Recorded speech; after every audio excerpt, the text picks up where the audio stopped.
Hello guys, बात करते हैं 69,000 शिक्षक भर्ती को लेकर के कि एटीआरई पार्ट ऑफ सिलेक्शन होगा या पात्रता परीक्षा। इस पर बड़ा निर्णय होने वाला है। ऐसे में कट ऑफ पर क्या प्रभाव पड़ेगा उसको जानेंगे। साथ ही जिला कैडर होने से कट ऑफ पर क्या प्रभाव पड़ेगा, राज्य क्या कैडर होने से कट ऑफ पर क्या प्रभाव पड़ेगा, इन दोनों को एक साथ मिलाकर कितना प्रभाव पड़ेगा उसको भी देखेंगे। हर स्थिति में कौन सी कट ऑफ होगी जो सेफ होगी, जहाँ पर ये तय है कि इससे ज़्यादा कट ऑफ जा ही नहीं सकती, उस कट ऑफ की भी बात करेंगे। तो एक एक करके जानते हैं। सबसे पहले जो चीज़ है वो ये है कि एटीआरई क्या है, पार्ट ऑफ सिलेक्शन या पात्रता परीक्षा। हाई कोर्ट की डबल बेंच ने एटीआरई को पात्रता परीक्षा माना है।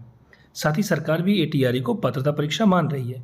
विज्ञापन में भी इसे पात्रता परीक्षा कहा गया था। हालांकि 60-65 या 90-97 ये कट ऑफ तय नहीं थी, लेकिन माना गया था कि हाँ, एक पात्रता परीक्षा होगी। लेकिन दोस्तों, अब मुद्दा बढ़ चुका है और एटीआरई अगर पात्रता परीक्षा है तो किसे फ़ायदा होगा। देखिए, इसका फ़ायदा आरक्षित वर्ग को है। कारण क्या है कि डबल आरक्षण का मुद्दा ही नहीं बनता। टेट में आपने 80 से 89 नंबर पा लिए, वो रिलैक्सेशन हो गया। यहाँ पे 90 से 96 नंबर पा लिए, ये भी रिलैक्सेशन हो गया। तो डबल आरक्षण का मुद्दा नहीं बनता। 90 से 96 नंबर पाकर भी अगर आपका गुणांक अच्छा है तो आपको चयन सामान्य में मिलेगा, अनारक्षित वर्ग में मिल जाएगा, जिससे कोटे की सीट रिक्त रहेगी और वो सीट ओबीसी वर्ग या एससी वर्ग को मिलेगी। आरक्षण का लाभ अंतिम स्तर पर मिलेगा और ये अंतिम स्तर नहीं है, यहाँ भी एक फ़ायदा है। वहीं एटीआरई के पार्ट ऑफ सिलेक्शन होने के जो पक्ष में तर्क हैं वो ये है कि टेट पहले से ही पात्रता परीक्षा है, तो दूसरी पात्रता परीक्षा की कोई ज़रूरत नहीं है। और ये जो नियमावली है वो कहती है कि टेट होना चाहिए, दोबारा सुपर टेट हो ऐसा कहीं नियम नहीं है। 90-97 का जो क्वालिफाइंग मार्क्स है ये आरक्षण है, ना कि रिलैक्सेशन, क्योंकि एक ही भर्ती में कितनी बार रिलैक्सेशन दिया जाएगा। सुपर टेट का जो गुणांक है, सुपर टेट जो है वो गुणांक में 60% का योगदान देता है। ऐसे में इसे पार्ट ऑफ सिलेक्शन कहा जा सकता है। लेकिन दोस्तों, जो निष्कर्ष अभी फिलहाल ये है कि एटीआरई पात्रता परीक्षा है और यही सरकार भी मान रही है, सुप्रीम कोर्ट हाई कोर्ट भी मान रही है। अब देखते हैं सुप्रीम कोर्ट इसको लेकर के क्या कहता है। सुप्रीम कोर्ट के हिसाब से एटीआरई क्या है, ये देखना बड़ा दिलचस्प होने वाला है। लेकिन बात करते हैं कि कैडर्स पर क्या प्रभाव पड़ेगा, अगर कैडर जिला कैडर है या राज्य कैडर। देखिए, जिला कैडर होने के कारण आपको हर जगह जाके हर जिले में जाके काउंसलिंग करानी पड़ती है। ओवरऑल जो गुणांक है उसमें बहुत अंतर नहीं आता है, लेकिन आपको जा जाके काउंसलिंग हर जिले में करानी पड़ती है। राज्य स्तर पर या प्रदेश स्तर पर मेरिट बनने से सीधे मेरिट बन जाती है और जिस जिले में आपका चयन होने वाला है वहीं आपको जाके काउंसलिंग करानी पड़ती है।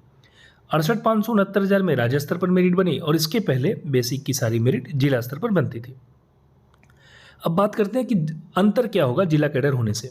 देखिए, एमआरसी का विवाद ही खत्म हो जाएगा, क्योंकि इससे सभी अपने अपने हिसाब से जिलेवार काउंसलिंग कराएंगे, जिससे 67,867 की लिस्ट में जो 34,500 के बाद 7,149 अनारक्षित वर्ग के लोग चयनित हैं आरक्षित वर्ग की सीटों पर, उनको बाहर जाना पड़ेगा, क्योंकि एमआरसी रहेगा ही नहीं। ऐसे में जो कैंडिडेट एमआरसी वाले जो सामान्य में चयनित हैं और एमआरसी से गृह जनपद पा रहे हैं, अपने कोटे से गृह जनपद पा रहे हैं, वो गृह जनपद वैसे ही पा जाएंगे। ऐसे में 7,149 पद का फायदा आरक्षित वर्ग को मिलेगा। हर जिले की अलग अलग कट ऑफ जाएगी और गृह जनपद का ये जो पूरा गृह जनपद से लेके जो एमआरसी का मैटर है वो केवल और केवल राज्य सूची होने की वजह से ही उत्पन्न हुआ है। जो इसके पहले 68,500 से पहले जो सूची बनती थी उसमें एमआरसी का कभी विवाद था ही नहीं और वो हो भी नहीं सकता, क्योंकि जिला कैडर पे एमआरसी बनेगा ही नहीं। अब बात करते हैं कट ऑफ। एटीआरई पात्रता परीक्षा और जिला कैडर पर भर्ती हो तो कट ऑफ कितनी जाएगी। देखिए, जनरल कट ऑफ 69.35, ओबीसी की 64 से 65, एससी की 58 से 59, क्योंकि एमआरसी के नियम को हाई कोर्ट की डबल बेंच ने जो बदला था उसमें यही कहा था कि ये 7,149 लोग नहीं आने चाहिए जो 34,500 के बाद चयनित हैं। ऐसे में 34,500 तक जो भी जनरल होंगे वो हर प्रकार से सुरक्षित हैं। लेकिन हाँ, बाकी जो 7,149 लोग हैं वो केवल एमआरसी की वजह से वो अंदर हैं। अगर जिला कैडर की भर्ती हुई तो एमआरसी का कोई वैल्यू नहीं रह जाएगी, ऐसे में उनको बाहर जाना पड़ेगा। फिलहाल तो हाईकोर्ट ने भी उनको कहा है कि लिस्ट बनाइए, इनको हटाइए। अब बात करते हैं, यदि एटीआरई पात्रता परीक्षा है और भर्ती राज्य स्तर पर हो तो एमआरसी के दो नियम, रमेश राम का मामला जो कि सुप्रीम कोर्ट ने निर्णय दिया है, इसके हिसाब से general cut off 67.11, OBC 66.7, SC 60 से 61 यानी 61.1 जो कि अभी है।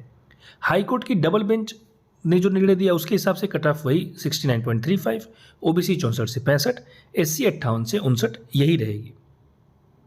पहले एमआरसी में जो सीट रिक्त होती थी उसे अनारक्षित वर्ग को दिया जाता था, पर 69,000 के मामले में हाईकोर्ट ने कहा कि भर्ती या सेवा के स्तर में बहुत बड़ा परिवर्तन नहीं हो रहा है। इसलिए एमआरसी द्वारा रिक्त की गई सीट को आरक्षित वर्ग को ही देना चाहिए, न कि अनारक्षित वर्ग को। जैसे मान लें कि अगर कोई सामान्य में चयनित है, उसी गृह जनपद उसके कोटे से दिया जा रहा है, तो भी अंततः चयन उसका सामान्य से ही माना जाए। अब देखते हैं रमेश राम का मामला और सुप्रीम कोर्ट का निर्णय। तो यहाँ आप देख सकते हैं, MRC candidate who avail the benefit of rule 16 sub clause 2 and adjusted in the reserve category should be counted as part of the reserve pool for the purpose of computing the aggregate reservation quotas. The seat vacated by the MRC candidate in the general pool will be offered to general category candidate. इसमें सीधे सीधे इन्होंने कहा है कि ये जो seat है, जो MRC वाली सीट है, ये ऑफर की जाएगी जनरल कैटेगरी कैंडिडेट को, और जनरल कैटेगरी कैंडिडेट को ऑफर की जाएगी। इसी निर्णय के आधार पर लिस्ट बनी थी 67,867 की। अब बात इसको समझते हैं कि अगर मान लीजिए कि एक्स नाम का ओबीसी है, ओबीसी वर्ग का छात्र है और उसका गुणांक 71 है, उसका गृह जनपद लखनऊ है और लखनऊ में सामान्य गुणांक की कट ऑफ गई है 74, ओबीसी वर्ग की गुणांक गई है 70। ऐसे में इसे गृह जनपद अगर उसके कोटे से दिया गया, अगर उसको लखनऊ मिला, तो इस बच्चे को जो ओबीसी कोटे में ही चयनित माना जाएगा। और ऐसे में जो पद रिक्त होगा, चूँकि ये चयनित तो हुआ था सामान्य में, अनारक्षित में, ऐसे में जो पद रिक्त होगा ये अनारक्षित वर्ग को ही मिलेगा, न कि उसके कोटे में वो पद मिलेगा।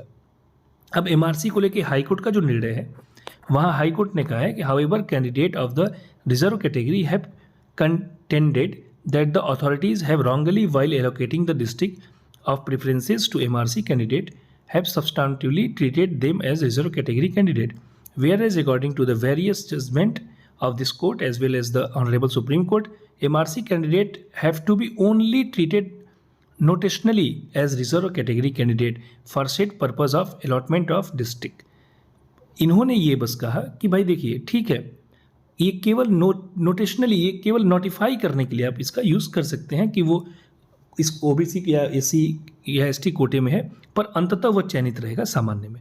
जैसे कि एक्स नाम का ओबीसी, फिर वही उदाहरण, उसका गुणांक 71, गृह जनपद में सामान्य का गुणांक 74, ओबीसी वर्ग का 70, तो उसे अगर ओबीसी कोटे से उसका गृह जनपद दिया जाता है तो भी अंततः उसको चयनित माना जाएगा अनारक्षित वर्ग से, और वो जो सीट है वो जाएगी अनारक्षित वर्ग की, और आरक्षित वर्ग को इस एक सीट का फायदा मिल जाएगा।